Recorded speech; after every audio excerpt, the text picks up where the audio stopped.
நகைக்கடை உரிமையாளரை திமுக நிர்வாகி கந்து வட்டியின் பெயரில் தாக்கிய சம்பவம் பரபரப்பை ஏற்படுத்தியுள்ளது. தருமபுரி காரிமங்கலத்தில் நகைக்கடை நடத்தி வரும் பிரபு மேற்கு மாவட்ட திமுக தொண்டர் அணி மாவட்ட அமைப்பாளர் ஜெயாவிடம் அவ்வப்போது 10 லட்சம் முதல் 50 லட்சம் வரை வட்டிக்கு கடனாக வாங்கி வந்துள்ளார்.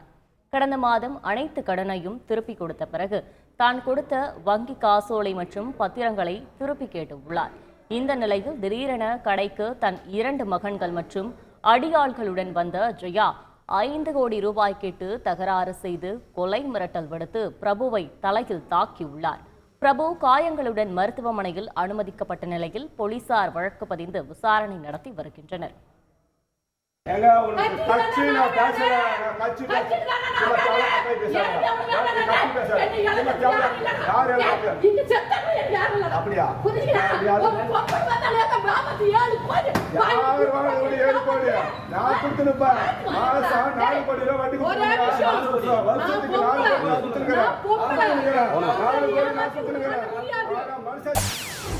செய்திகளை உடனுக்குடன் தெரிந்து கொள்ள உடனே சப்ஸ்கிரைப் பண்ணுங்க.